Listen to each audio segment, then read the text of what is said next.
Okay, so now this video is going to be about physical and chemical properties and then physical and chemical changes. So what's the difference between the properties versus the changes, and what's the difference between physical versus chemical?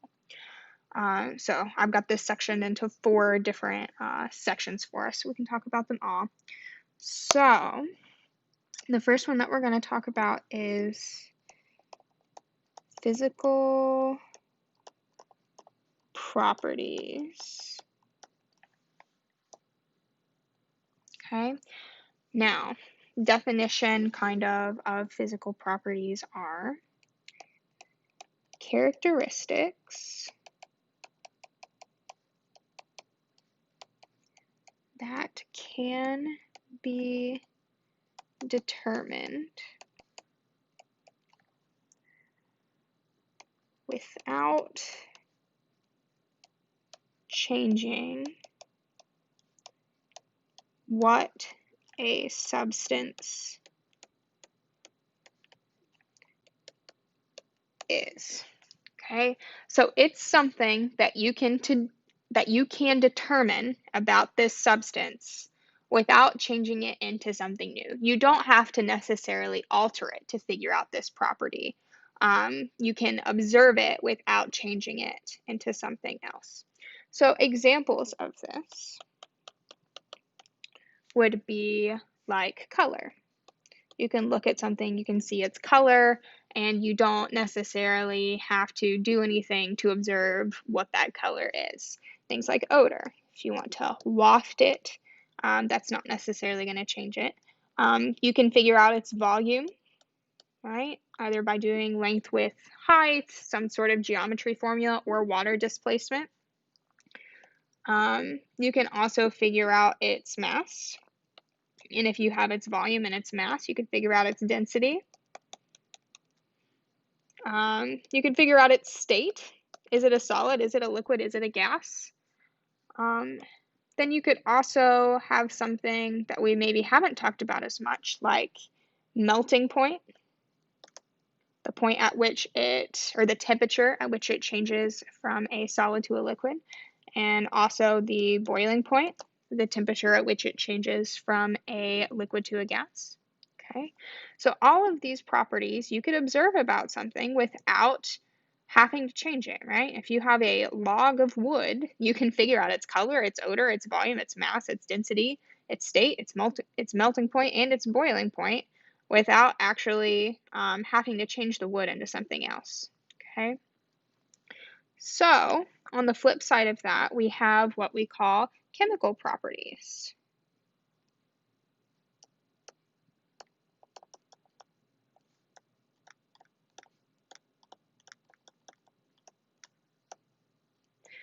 And the definition of a chemical property is the ability of a substance to change to different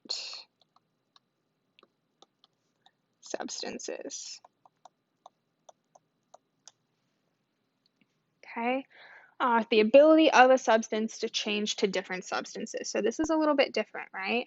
These are properties that we're trying to figure out, but you can't really figure them out until it's too late. Okay, so if we're still talking about that log of wood, right?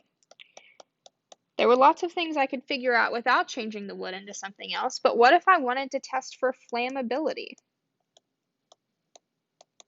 What if I wanted to see how easily that would set on fire, right? Um, if I were to test that property, I would be changing the wood into something else because I'd be setting it on fire. It'd be making ash and smoke and all of these other things.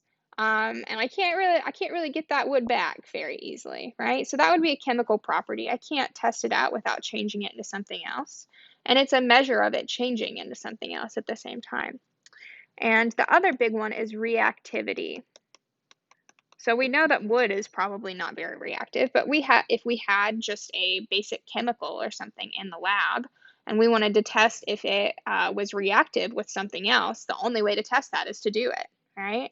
And after we did that, we necessarily couldn't undo the reaction and get back to the original things that we started with. Sometimes you can, of course, but it's still changing into something else. So that's why it is a chemical property. Okay, so now if you understand properties, we're going to head down here and talk about changes. So physical changes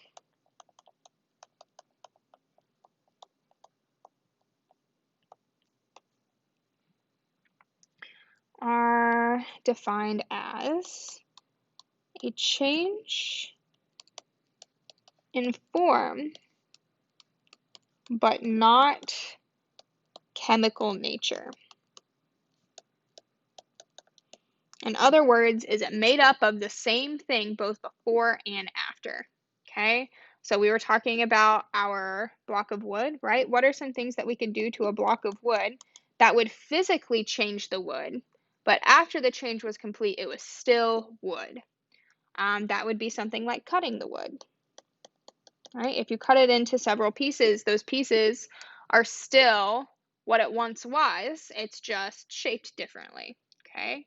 Outside of wood, a common one that people forget is a physical change is a change in state, like boiling water. If I take water from a liquid into a gas, is it still water? Yes. Yeah, we call it different things. We call it like steam, but is it still water? Is it still H2O, two hydrogens and one oxygen? It absolutely is. So that is what we would call a physical change. Okay, its form has changed, but it's still the same thing. And another kind of tricky one, I'm giving you the tricky ones here, would be dissolving. So if you were to dissolve like sugar and water to make tea or lemonade or Kool-Aid or something like that, dissolving typically is a physical change.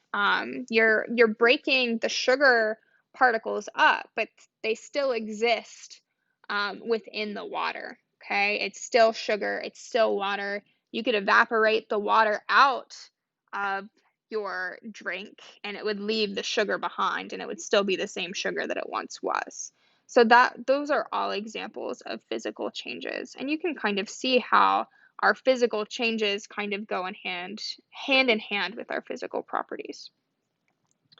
And the last thing that we had to talk about is chemical changes.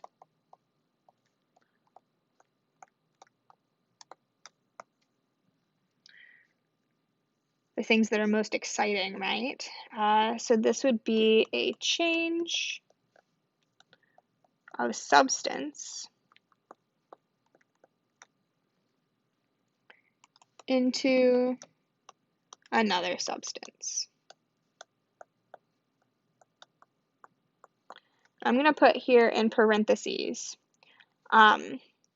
usually hard to reverse. They're typically things that are a little bit more permanent. So examples of this, and you can see exactly how a chemical change is different from a physical one. A physical one, it's literally the same thing. A chemical one, it's changing completely into something new, okay? So an example of this, back when we were talking about our block of wood, would be if we were to take that wood and we were to, set it on fire, like we were talking about before, flammability. If I were to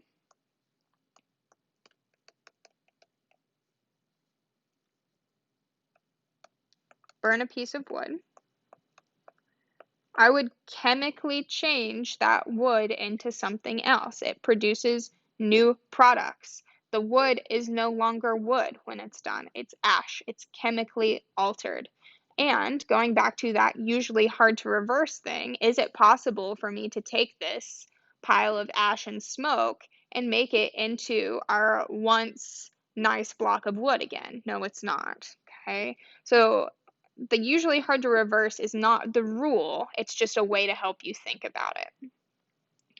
Something else that could happen to this wood that would be a chemical change would be like it rotting, right? If you leave it out in the woods for long enough, um, it might get the right kind of stuff in there to cause it to rot or decompose.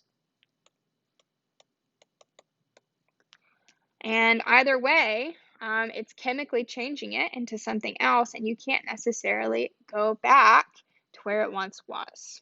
Okay? So all of these things would be examples of chemical changes. A lot of chemical reactions that we do in the lab are chemical changes, right? Just like we were talking about this notion of reactivity up here.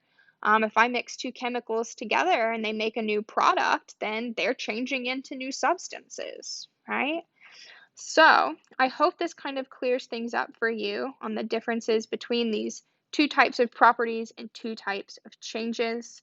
And if you are still a little lost on it, we're going to be doing a lab here coming up where you get to test your ability to label something as either a physical change or a chemical change.